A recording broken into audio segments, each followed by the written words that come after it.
উৎসৱ পাৰ্বণবোৰ আহিলে আমাৰ মনলৈ বৰ আনন্দ লাগে আৰু তাতে আকৌ আমাৰ গুণৰ উৎসৱ গুণোৎসৱ 2025 বৰ্ষ। আমিও উৎসৱ গুণোৎসৱৰ বাবেই আমাৰ বিদ্যালয়খন সুন্দৰকৈ সজাই লৈছোঁ। পৰিৱেশ ধুনীয়াকৈ সজাইছোঁ আৰু ইয়াত ফুলৰ বাগিচা, পাচলিৰ বাগিচা, সেউজ গৃহ আৰু বিদ্যালয় গৃহটো সুন্দৰকৈ সজাই লৈছোঁ। আহকচোন আমি গুণোৎসৱৰ সকলো কাৰ্যসূচী উপভোগ কৰোঁ।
বৰ্ষৰ গুণোৎসৱক স্বাগতম জনাই এমহীয়া কাৰ্যসূচীৰে বিদ্যালয় পৰিচালনা সমিতিৰ সভাপতিদেৱে বিদ্যালয়ৰ পতাকা উত্তোলন কৰি শুভাৰম্ভ কৰিছে আৰু সমূহ অভিভাৱক অভিভাৱিকা তথা পৰিচালনা সমিতিৰ সদস্যসকলে ইয়াত অংশগ্ৰহণ কৰি শপত লৈছে গুণোৎসৱটো সফলতাৰে পাৰ কৰাৰ এক দৃশ্য।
খেলি পথেৰে টিভি চকুৰে সপোনৰে চিলাখন পিঠিতে বান্ধি উলাহৰে গীত গাওঁ জীৱনৰ কৰিয়া বুজিবলৈ সমাজৰ গগতি ভেটি আশাৰে আমাৰে চাই গৈ গৈ সমাজতে আঁকি তৰাৰে গৈ মাটি প্ৰতিবাৰে দিনৰে উৎসৱ মানুহ আদিয়াই সুস্থ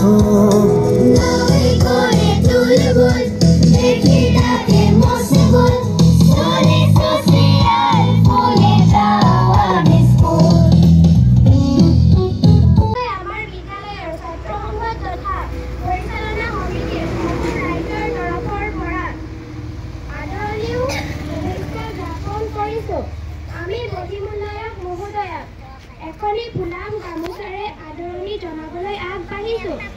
আদৰণি জনাব প্ৰধান সেৱক কৃপাঞ্জল দে অনুৰোধ কৰিলোঁ।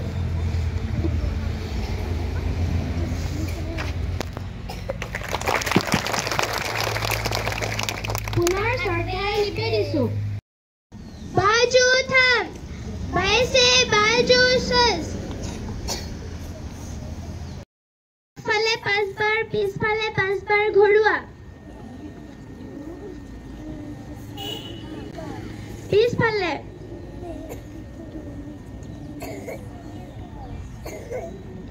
হ'ব। এতিয়া আমি সকলোৱে বৰগীত পৰিৱেশন কৰিম। 1 2 3 go start।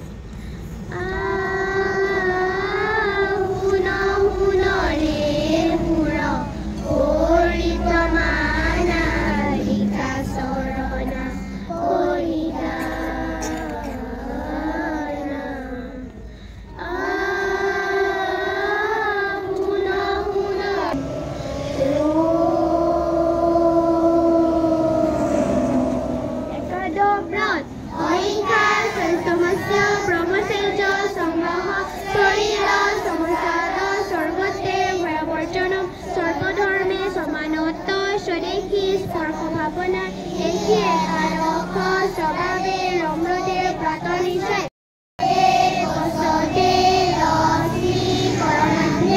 সৰস্বতী কৰন্দে গোবিন্দ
মোৰ নাম শ্ৰীমতী পূজা মুদী।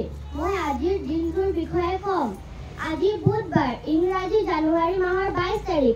আজিৰ দিনটোৰ বৰ্ণ ব, বৰ এটি শব্দ বগা, বৰ এটি মতলুকৰ বাণী। বিদ্যা মানুহৰ সৰ্বশ্ৰেষ্ঠ অলংকাৰ। ঈশ্বৰ চন্দ্ৰ বিদ্যাসাগৰে কৈছিল, বৰ এটি ডাকৰ বচন, বাৰিবা টেঙাৰ জোল, খাওঁতে মূৰ নুতুল। বৰ এটি হাতৰ, বা খাই কাঠ খাই, পানী পালে মৰি যায়। জুই বৰ এটি পকা যোজনা, বেদনাকত খৰে খোৱা, বিনা মেঘে বজ্ৰপাত। বৰ এটি গীত, বিশ্ব বিজয় নৱজোৱান, বিশ্ব বিজয় নৱজোৱান, বিশ্ব বিজয় নৱজোৱান, বিশ্ব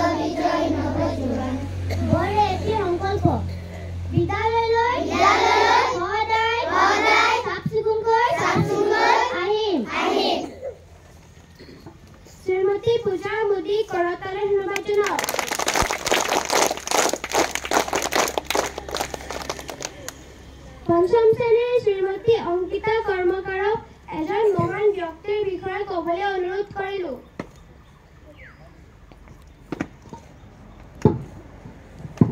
নমস্কাৰ, মোৰ নাম শ্ৰীমতী অংকিতা কৰ্মকাৰ। মই এজন মহান ব্যক্তি ছাৰ আইজাক নিউটনৰ বিষয়ে দুই এষাৰমান ক'ম। ছাৰ আইজাক নিউটনৰ জন্ম হৈছিল 1642 চনত ইংলণ্ডত। পিতৃ মাতৃ অবিহনে তেওঁ আইতাকৰ ওচৰতে ডাঙৰ দীঘল হৈছিল। সৰুকালত তেখেত পঢ়া শুনাত অমনোযোগী আছিল, কিন্তু নানা ধৰণৰ খেলনা আৰু যন্ত্ৰপাতি তৈয়াৰ কৰাত বৰ পাৰ্গত আছিল। কম বয়সতে ছাৰ আইজাক নিউটনে কেম্ব্ৰিজ বিশ্ববিদ্যালয়ত অধ্যয়ন কৰিছিল আৰু বায়ুকল আৰু বেলিঘড়ী সাজি উলিয়াইছিল। 1727 চনৰ 20 মাৰ্চত তেখেতৰ দেহাৱসান ঘটে। ধন্যবাদ। কণমানিহঁতৰ হাতৰ বৰষত গঢ়ি উঠা এখন আমি হাতে লিখা আলোচনী উলিয়াইছোঁ। গুণোৎসৱতে আমি উন্মোচন কৰোঁ। গতিকে আমাৰ সন্মানীয় বাইদেৱে আজি এই হাতে লিখা আলোচনীখন উন্মোচন কৰিব বুলি আমি আশা ৰাখিলোঁ। আৰু আমি প্ৰথম বছৰৰ প্ৰথম খণ্ড আমি হাতে লিখা আলোচনীখনৰ নাম দিছোঁ ৰামধেনু, আৰু আমাৰ প্ৰাচীন পত্ৰিকাখনৰ নাম আছিল অভিজ্ঞান। গতিকে আমি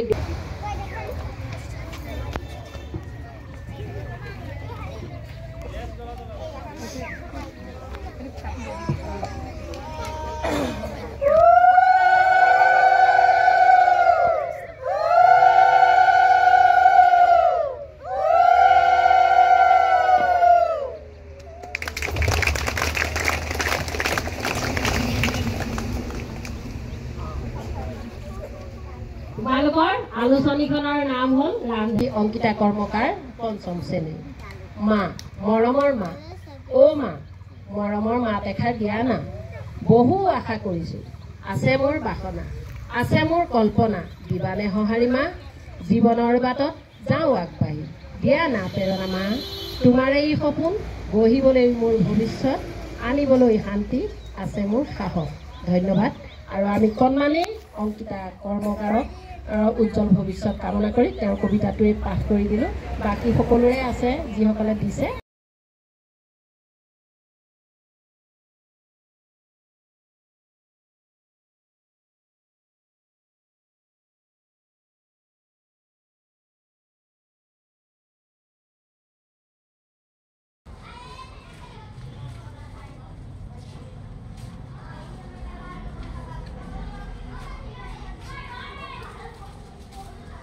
ঈশ্বৰাই গুণ গুণাই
লগ পায় তোমালোকৰ যে মানে অকল শৈক্ষিক দিশতে নহয় সকলো দিশতে মানে গান বাজনা কথা কোৱা কবিতা আবৃত্তি গোটেইখিনি দিশতে যে ইমান আগবঢ়া বিৰাট ভাল লাগিল আহি আৰু মই তোমালোকক মানে শুভেচ্ছা জনাইছোঁ তোমালোকে যাতে আৰু আগবাঢ়ি যোৱা সদায় মনত ৰাখিবা যে কথা এষাৰ আছে স্কাই ইজ দ্য লিমিট হয়নে আকাশনে আমাৰ সীমা আৰু এনেকৈ আগুৱাই যোৱা মোৰ আশীৰ্বাদ থাকিল মোৰ শুভকামনা থাকিল ধন্যবাদ